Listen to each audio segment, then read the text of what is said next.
बड़ी। आज हम पढ़ेंगे भू संतुलन का अर्थ, उसकी संकल्पना और विभिन्न विचारकों द्वारा इस पर दी गई विचार। आज का हमारा टॉपिक है भू संतुलन है आइसोस्टेटिक्स यानी समायोजन या संतुलन।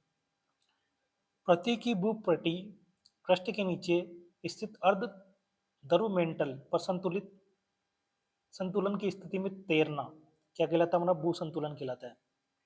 जितना भारी भाग होगा वो उतना ही नीचे धसेगा, यानी कि जितना वजन होगा उतना ही नीचे उसकी जड़ होगी। ये है अपना भू संतुलन। और ये संतुलन कैसे बनता है? जैसे अंतर्जात और बहिर्जात द्वारा बनता है। जैसे ये देखो,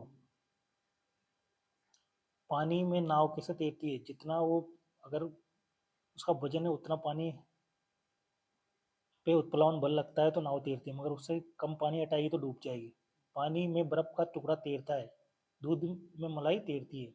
वैसे ही हमारा जो ऊपरी क्रस्ट है, भूपट्टी है, वो किस पे तैर रही है? मेंटल पर तैर रही है। क्यों? क्योंकि घनत्व के कारण। भू संतुलन की प्रमुख वैज्ञानिक परिभाषा है क्लरेंस डट्टन 1889, जिन्होंने ने आइसोस्टेटिक शब्द दिया था। यानी जो अपना समस्थिति शब्द किसने दिया? क्लरेंस डट्टन, ये अमेरिकन था। भू संतुलन वह स्थिति है जिसमें पृथ्वी की भूपटपटी अपने भार के अनुसार संतुलित रहती है। किसके अनुसार? भार के अनुसार। संतुलन कब तक बनता रहे? जब तक भार सही है, यानी तराजू की तरह काम करती है। एक तरफ ज्यादा हुआ तो दूसरी तरफ ट्रांसफर करना चालू हो जाएगा। इसको ऐसे देखते हैं, देखो, एक तरफ वजन ज्यादा है तो यहाँ से धीरे धीरे धीरे कटते कटते कटते जाएगा अपरदन क्रिया द्वारा, और इधर आ जाएगा। अब यहाँ ज्यादा होगा तो यहाँ से इधर ट्रांसफर होगा, तो ये प्रक्रिया चलती रहती है। इसको क्या बोलते हैं? भू संतुलन। अर्थरूप पृथ्वी की प्रपटी पर मेंटल पर तैरना और एक गतिशील संतुलन बनाए रखना ही क्या है? भू संतुलन। ये कब आया था? मध्य 20वीं शताब्दी में। भू संतुलन के आधारभूत सिद्धांत। पहला है आर्किमिडीज का प्लवनशीलता का सिद्धांत। कोई वस्तु अपने भार के बराबर दरु विस्थापित कर तैरती है, यानी कि जितना उसका भार है उतना अगर वो विस्थापित करती है पानी का आयतन तो ही तैरेगी, नहीं तो क्या डूब जाएगी। तो सियाल का अपेक्षाकृत कुछ भारी सीमा पर तैरना इसी पर आधारित है। सियाल सीमा पर तैर रही है, और किसके आधार पर? आर्किमिडीज सिद्धांत के आधार। तो स्थल मंडलीय वलन यानी लिथोस्फीयर फ्लेक्चर, स्थलाकृतिक भार के कारण पृथ्वी के स्थल मंडल का नीचे की ओर धंसना और भार हटने पर वापस ऊपर उठना, ये क्या कहलाता है? स्थलीय फलन। देखो, एक तरफ अगर ज्यादा भार हो गया तो धीरे धीरे धीरे धीरे ट्रांसफर होगा और अपरदन किया गया। और जब यहाँ से अगर कहीं से कोई भार उठ गया हट गया तो क्या वो उठेगा? यानी कि अगर वजन ज्यादा बढ़ेगा तो दशन दशाओं अवतलन क्रिया होगी, और अब भार हट गया तो क्या वो तलन क्रिया होगी। दोनों क्रिया होगी, एक तरफ नीचे जाना एक तरफ ऊपर आना। उत्थान और अवतलन दोनों क्रिया होगी। सम स्थिति वो आदर्श स्थिति जहां पर क्रस्ट और मेंटल बनी बिना किसी बाह्य अस्त क्षेत्र के यांत्रिक संतुलन में है, उसको क्या बोलते हैं? हम सम स्थिति। ये देखो अपना संतुलन, यानी भार दोनों तरफ बराबर होता रहता है। इसकी देखो ये कहाँ से आई विचारधारा? सबसे पहले आई 1735 में एंडिज एंडिज प्रियरे बोगुअर ने पाया कि चिम्बो राजा जो चोटी का गुरुत्वाकर्षण साउल रेखा के को अनुमान से बहुत कम आकर्षित कर रहा है। यानी कि एक पर्वत की चोटी है एंडीज की, जो अपने गुरुत्वाकर्षण से बहुत कम आकर्षित कर रही है। इसका मतलब क्या है? ग्रेविटी फोर्स पर्वत की चोटी में कम है और उधर मैदानी क्षेत्रों में ज्यादा है। 1854 बाद में sir George Everest surveyor general का त्रिकोणमितीय एवं खगोलीय सर्वेक्षण किया इन्होंने। उन्होंने पाया कि भाई दो स्थान थे, कल्याण और कल्याणपुरा। देखो, एक तो कल्याण है और एक कल्याणपुरा है। इन दोनों के बीच जो 60 हिमालय 60 मील दक्षिण में कल्याण और कल्याणपुरा के बीच से 275 मील में वास्तविक अंतर था। कितना था? जो वास्तविक अंतर था 5.236 इंच, जबकि प्राट की गणना की तो कितना है? 15.885 सेकेंड। जिसके निष्कर्ष निकला कि हिमालय अपनी विशालता के अनुपात में साउल रेखा को आकर्षित नहीं कर रहा है। यानी जैसे एंडीज के बारे में बताया था वैसा ही वैसा काम मिला हिमालय में। जितना इसको आकर्षित करना चाहिए था साउल पिंड को, उतना नहीं कर रहा। यानी कि इसमें आकर्षण कम है, यानी ग्रेविटी फोर्स कम है और इधर क्या है, ग्रेविटी फोर्स ज्यादा है। इसी कारण भू संतुलन के सिद्धांतों का जन्म हुआ कि भाई संतुलन कैसे होता है। तो हमारा आता है सर जॉर्ज एरी की संकल्पना 1855। विभिन्न स्तंभों का घनत्व समान है और गहराई क्या है, अलग अलग है। देखो इनका घनत्व क्या है, सबका भार क्या है कर दिया इन्होंने बराबर, मगर क्या है इनकी गहराई क्या है, अलग अलग कर दी। प्रयोग के लिए पानी में लकड़ी के ब्लॉक डाल के उन्होंने प्रयोग किया था। वो वैज्ञानिक उदाहरण जैसे पृथ्वी की पपड़ी और मेंटल के बीच में था। जैसे सियाल है, यहाँ पर 2.7 2.7 2.7 है, जबकि जड़ सीमा घनत्व कितना है 3, तो इसलिए डूबा हुआ पर्वत की गहराई यानी सर जो गहराई जितनी ज्यादा होगी, जितनी ज्यादा ऊंचाई होगी उतनी ज्यादा गहराई होगी, क्योंकि सबका घनत्व क्या है, समान है। कथन, महाद्वीपीय बाघ सियाल 2.7, भारी अधस्तर सीमा 3.0 ग्राम घन से मीटर पर तैर रहा है। देखो ये ऊपर 2.7 है और नीचे 3.7 है, 3.7 पे 2.7 तैर रहा है। तैरने का नियम, जिस प्रकार पानी में तैरती बर्फ का 1/10 और भाग ऊपर होता है, वैसे ही 9/10वां भाग नीचे होता है। उसी प्रकार ऊंचे पर्वतों की जड़ें अधिक गहराई तक मैग्मा में डूबी हुई है। यानी कि जो अपने सर जॉर्ज एरी का जो सिद्धांत है वो क्या बोल रहा है कि पर्वतों की जड़ें होती है बहुत गहरी, जितनी ऊंचाई है उससे 10 गुना नीचे होगा वो, ये बोल रहे हैं पर अपने सर जॉर्ज एरी। तो भाई अगर यहाँ ऊपर 1 किलोमीटर है तो नीचे कितना होगा, 10 किलोमीटर। मूल मंत्र, गहराई बदलती है घनत्व तो नहीं बदलता। सर जॉर्ज एरी का मूल मंत्र क्या था कि गहराई तो बदलती है मगर इसका घनत्व नहीं बदलता, यानी घनत्व तो सभी का सेम है। अब देखो इनकी आलोचना क्या हुई, सर जॉर्ज एरी की आलोचना, तैरने के सिद्धांत पर आधारित है। सबसे पहली विशेषता इसकी जड़ निर्माण, ताकि वैज्ञानिक तथ्य बता सके भाई क्यों संतुलित हो रहा है। महाद्वीप शिला करते हैं जैसे पर्वतों की स्थिति की समझने में सर्वाधिक उपयोग और सफल मॉडल है। आलोचना क्या है, तापमान की समस्या, इतनी गहराई पर लगभग 70 किलोमीटर तक पर पृथ्वी के भीतर तापमान इतना अधिक हो है कि कोई भी चट्टान ठोस अवस्था में नहीं रह सकती। यानी कि जो उन्होंने बोला कि पर्वत इतना जितना ऊंचा है उसके 10 गुना नीचे होगा, तो इतनी गहराई पे क्या पर्वत तो पिघल जाना चाहिए, मेल्टिंग हो जानी चाहिए उसकी जड़। दैट मेंटेन, इस गहराई पर चट्टाने पिघल जाएगी तो इतनी गहरी ठोस जड़ का होना व्यवहारिक रूप से असंभव है। और अगर ये इतनी गहराई के तापमान पर अगर ये मेल्ट हो जाती है तो फिर ठोस होना तो असंभव है।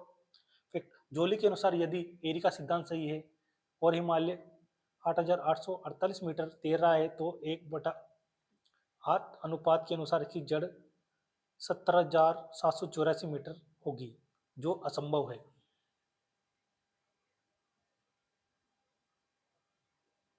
अतः अपने आर्किमिडीज प्राट की संकल्पना जो 1859 में दी थी, समान गहराई। अब उन्होंने तो क्या था, गहराई अलग अलग है, घनत्व तो क्या है, समान। अब ये उनके विपरीत आए कि भाई गहराई क्या है, समान है, और घनत्व क्या है, अलग अलग है। Uniform depth with varying density, यानी डेंसिटी क्या है, घनत्व अलग अलग है। जबकि एरी ने क्या बोलता है, घनत्व समान है और गहराई अलग अलग है। अब देखो इन्होंने सबकी गहराई बराबर कर दी, घनत्व अलग अलग कर दिया, यानी अलग अलग धातु के टुकड़े लिए silver, zinc, pyrite, tin, iron, निकल, कॉपर, लीड, पारा में पारा के अंदर डुबा के, और इसका जो एक बनाया, ये क्या बना दिया अपना क्षतिपूर्ति तल, यानी लाइन ऑफ कंपनसेशन, कंपनसेशन यानी क्षतिपूर्ति तल, कंपनसेशन, लाइन ऑफ कंपनसेशन।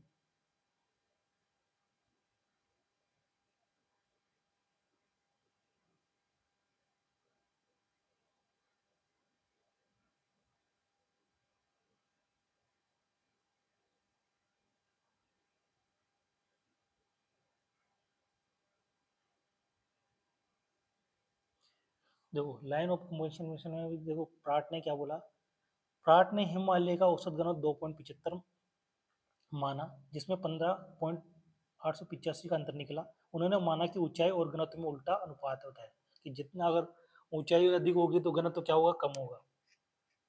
ठीक है। क्षतिपूर्ति तल, पृथ्वी के नीचे एक ऐसा समतल जिसके नीचे घनत्व में कोई अंतर नहीं होता है, यानी नीचे का सबका घनत्व क्या है, बराबर है, समान है। ऊपर ही जो घनत्व अंतर है, जो केवल इसके ऊपर घनत्व बदलता है। मूल मत, जो जितना ऊंचा होगा उसका घनत्व कितना उतना ही कम होगा। यानी जो हिमालय है उन्होंने क्या बोलता है, रुई रुई की तरह है, खोखला है, इसका वजन नहीं है, पठार का वजन ज्यादा है। देखो इसकी विशेषता आलोचना, विशेषता क्या है, तो क्षतिपूर्ति नियम पे आधारित है, यानी कंपनसेशन लॉ पे, क्योंकि जितना ऊपर जितना ही नीचे उसको संतुलित करने के लिए। पर्वत का घनत्व पठार से कम, पठार का घनत्व मैदान से कम और मैदान का घनत्व समुद्र तल से कम होता है। यानी सबसे ज्यादा घनत्व होता है समुद्र तल का, फिर उसके बाद जैसे जैसे ऊपर जाते हैं उनका घनत्व कम होता जाता है। मध्य महासागरीय कट्टकों और महासागरों के मध्य के अंतर को स्पष्ट करने में अत्यधिक सहायक है, यानी कि जो मध्य महासागर कट्टा के और महासागर और महाद्वीप के जो अंतर है उनको बताने के लिए बढ़िया सिद्धांत है।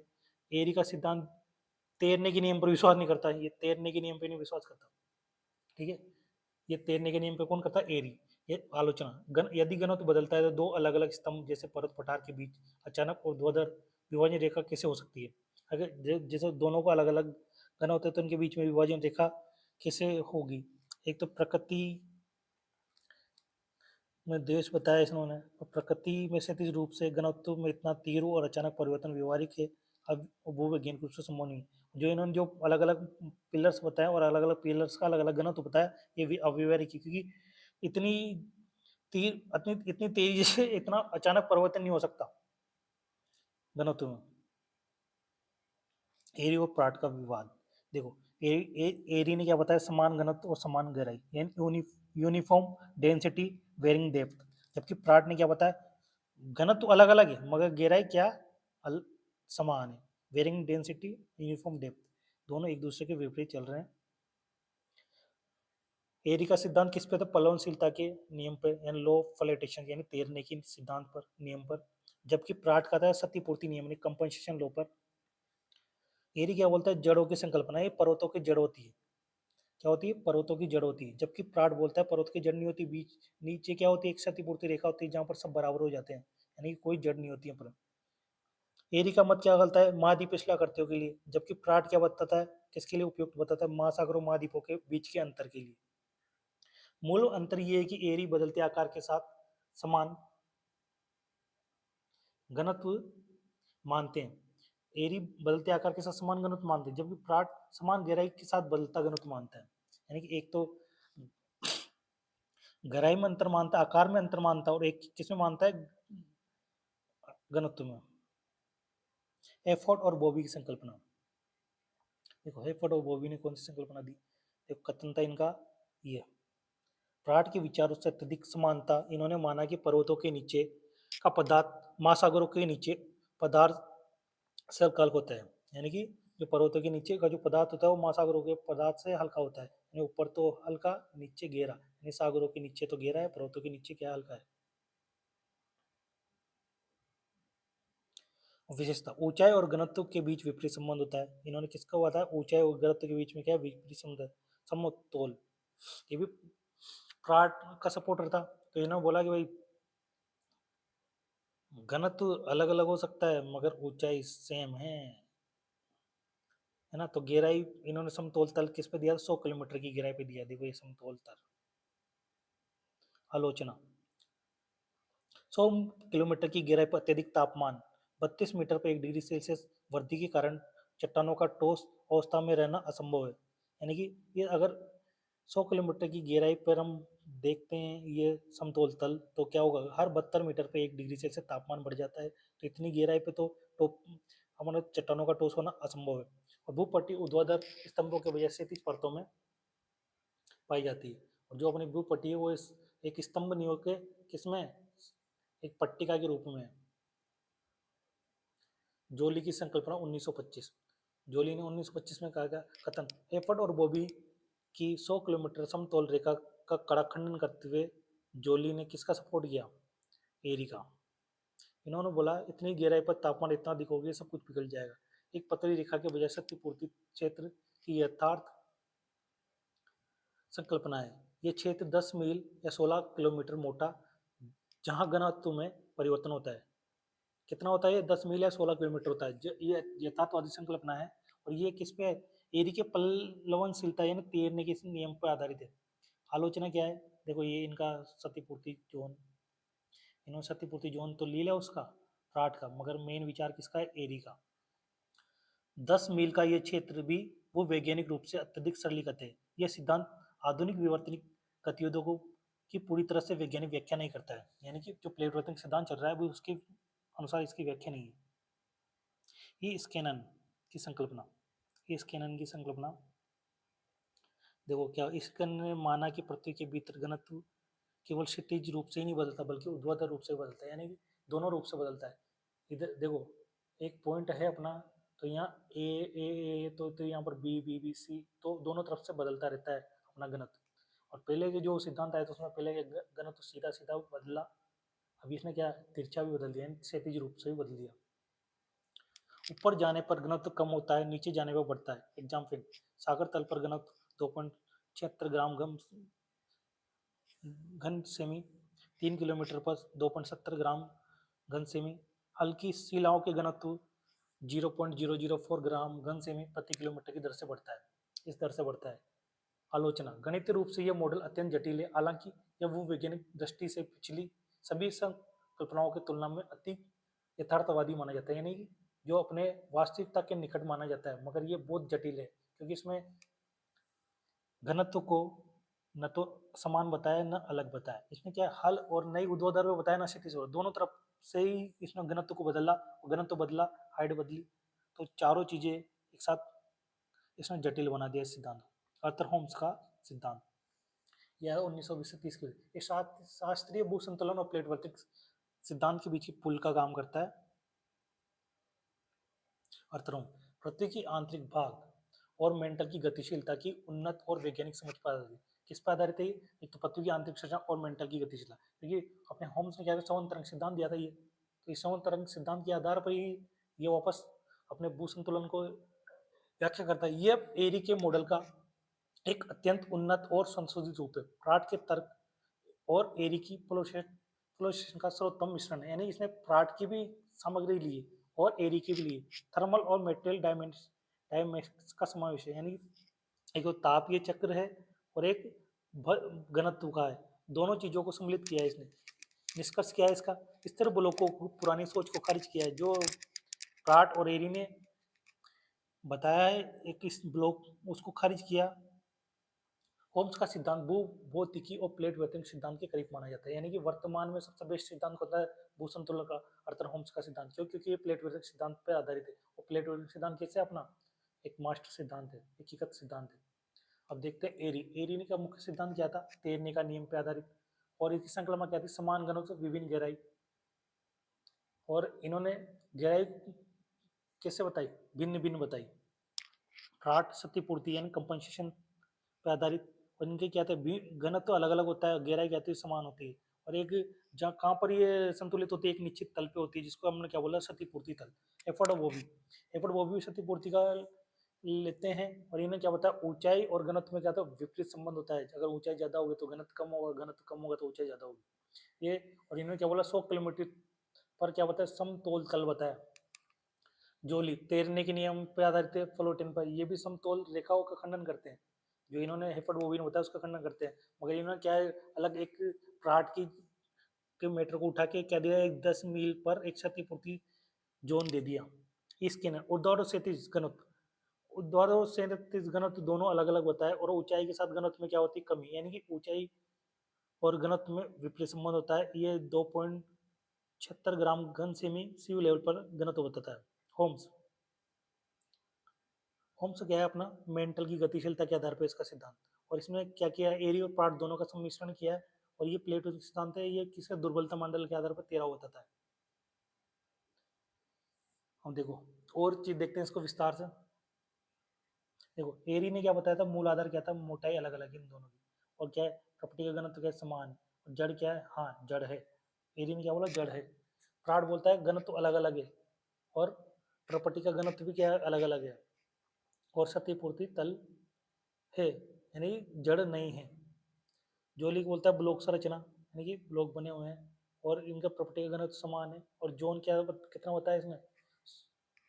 जो क्षतिपूर्ति जोन बताया 16 किलोमीटर पर या 10 मील पे। एफर्ट बॉबी ने क्या बताया? मूलाधार 100 किलोमीटर पर समतोल तल। और क्या है? घनत्व अलग अलग होता है, समान नहीं होता। और तल कैसा है? 100 किलोमीटर पर। इसके ना क्षेत्रीय मोटाई अलग अलग है ना, और गहराई पे के अनुसार इसका घनत्व भी बदलता है। हाँ घनत्व भी होता है और जड़ भी होती है दोनों। होम्स बोलता है मेंटल संबंध सक्रिय, मेंटल सक्रिय है, हाँ जड़ भी है, मोह संबंध। वर्तमान परिप्रेक्ष्य में भू संतुलन देखो, प्लेट वर्तिंग और भू संतुलन। आज के समय में एरी का मॉडल मॉडल महाद्वीपों के भीतर की ऊंचाई को स्पष्ट करने के लिए सबसे अच्छा माना जाता है। एरी का मॉडल है जो किसके प्लेट वर्तन के आधार पर जो ऊंचाइयों को बताता है संतुलित करने के लिए वो सबसे बेस्ट है। मगर प्राट प्राट का मॉडल महाद्वीपों और महासागरों के बीच घनत्व के अंतर को स्पष्ट करता है, क्योंकि महाद्वीप का अलग है, महासागरों का अलग है, तो जो घनत्व का डिफरेंस बताया वो प्राट ने बताया था। भू संतुलन अब प्लेट वर्तन का एक अभिन्न अंग है, जहाँ पर पहले लिथोस्फेरिक प्लेटें लिथोस्फेरिक पर तैरती है, यानी कि जो अपनी दृढ़ भूखंड प्लेटें हैं और नीचे वाले मेंटल प्लेटें और दुर्बलता मंडल पर तैरती है। आधुनिक वेस्टर्न आधुनिक समय में एरी बुलार्ड मॉडल का प्रयोग होता है, जो क्रस्ट और मेंटल दोनों में परिवर्तनशील घनत्व की अनुमति देता है। महाद्वीपीय विन्यास को सटीक रूप से दर्शाता है, यानी कि किस प्रकार महाद्वीपों का निर्माण हुआ है, कैसे विस्थापित हुआ है, ये कौन सा होता था, एयर वोल्वर्ड मॉडल। वर्तमान परिप्रेक्ष्य में अध्ययन करते हैं, देखो प्लेट वर्तनी का।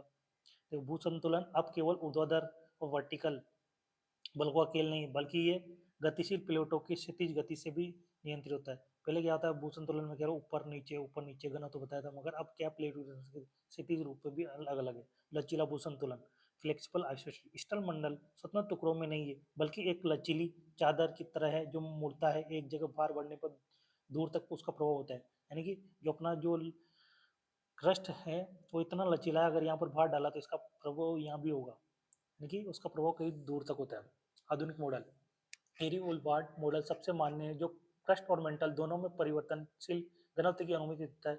आधुनिक सिस्मिक सर्वेक्षणों ने पर्वतों की जड़ों से इसकी पुष्टि की है। किससे की है, जो भूकंप आए उनके सर्वेक्षण से इसकी पुष्टि की है। वर्तमान परिप्रेक्ष्य में भू संतुलन और प्लेट विवर्तन की, देखो आज भू संतुलन को एक स्वतंत्र सिद्धांत नहीं बल्कि प्लेट विवर्तन के एक उप परिणाम के रूप में देखा जाता है। यानी कि ये किसका पार्ट है, भू संतुलन प्लेट विवर्तन के सिद्धांत का। हिमालय का उत्तान प्लेट भारत प्लेट की यूरेशियन प्लेट के नीचे से पन से आवश्यक संतुलन के कारण क्या हुआ, पर्वत ऊपर उठ रहा है, जैसे जैसे कट रहा है, जैसे जैसे आगे बढ़ रहा है, तो ये संतुलन हो रहा है, वो ऊपर भी उठ रहा है, कटता भी जा रहा है, ऊपर भी उठता है, कटता भी जा रहा है। देखो स्किन नेविया में भूमि उत्थान हिमनद पिघलने से भार कम होता है। देखो जैसे जैसे यहाँ का बर्फ पिघलेगा तो इसका भार कम होगा, तो जैसे जैसे भार कम होगा तो नीचे से क्या है, इसको उत्थान बल मिलेगा, भार हटते ही ऊपर उठेगा। इसके भार कम होने पर फिनलैंड स्कैंडिनेविया में भूमि पिछले 8000 वर्ष के तुलना में लगभग 250 मीटर ऊपर उड़ चुकी है। इसका भू संतुलन का उदाहरण है। भू संतुलन एक सतत प्रक्रिया है। भू संतुलन क्या है, एक सतत प्रक्रिया है। देखो भू संतुलन में क्या होता है, निरंतर समायोजन होता है। प्रकृति संतुलन की एक आदर्श प्रणाली, पहाड़ों की चोटी से चट्टानें कटती है, भार कम होता है और समुद्रों घाटियों में जमा होती है, भार बढ़ता है। प्रतिक्रिया मेंटल इस बार परिवर्तन के अनुसार खुद को समायोजित करता है, यानी कि पहले पर्वत से आया, नदी में गया, नदी से सागर, सागर से मेंटल में, मेंटल से वापस पर्वत, ये चलता रहता प्रोसेस।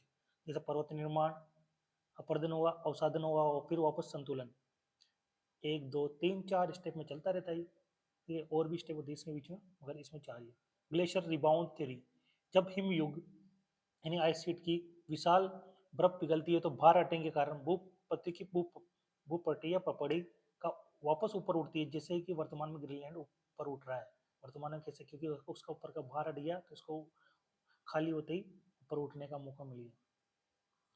भू संतुलन कोई स्थिर अवस्था नहीं बल्कि एक कभी न खत्म होने वाली गतिशील प्रक्रिया है, डायमिनिक इक्विलिब्रियम है, जो पृथ्वी के स्वरूप को निरंतर संवारती रहती है। यानी कि भू संतुलन एक टाइम पर आकर रुकने वाली प्रक्रिया नहीं है भाई, ये लगातार एक साइकिल है, चलता रहेगा। ये पर्वत ऊपर उठता रहेगा, कटता रहेगा, उठता रहेगा, कटता रहेगा, उठता रहेगा, कटता रहेगा, उठता रहेगा, कटता रहेगा, ये चलता रहेगा।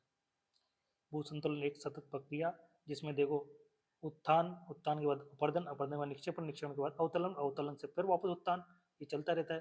देखो ये उत्थान हुआ, क्यों होता है उत्थान, अपर्दन, पहाड़ से कट के इधर निक्षेपण जमा हुआ, यहाँ से अवतलन, अवतलन उत्थान, उत्थान से अपर्दन, ये प्रोसेस चलता है।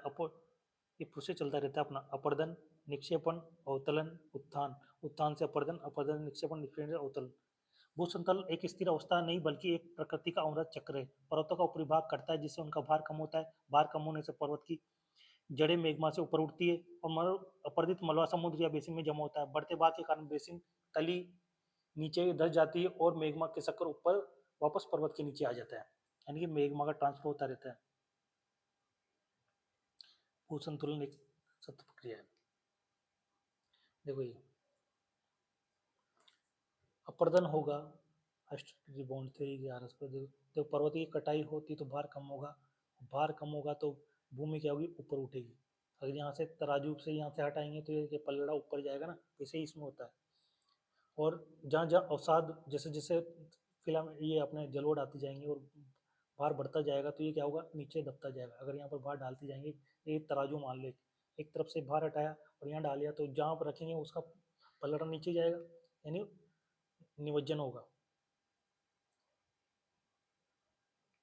निष्कर्ष, पृथ्वी एक परिपूर्ण गतिशील संतुलन है। भू संतुलन केवल नहीं बताता कि पहाड़ क्यों खड़े हैं, बल्कि सिद्ध करता है कि हमारी पृथ्वी अंदर से जीवित है। वो गुरुत्वाकर्षण, घनत्व और भूगर्भीय शक्तियों का एक निरंतर सुंदर नृत्य है। पर्वत हल्की गहराई वाली जड़ें होती है, संतुलन घनत्व और मोटाई का खेल है, और निरंतरता क्या है, उत्थान और दशाओं की शाश्वत प्रक्रिया, यानी एक प्रक्रिया चलती रहती है जिससे के अनुसार हमारा भू संतुलन होता रहता है। आज का भू संतुलन का टॉपिक पूरा हुआ, हम अगले वीडियो में मिलते हैं। और वीडियो पसंद आया हो तो चैनल को सब्सक्राइब करिए, लाइक करिए, शेयर करिए। जय हिंद, जय भारत।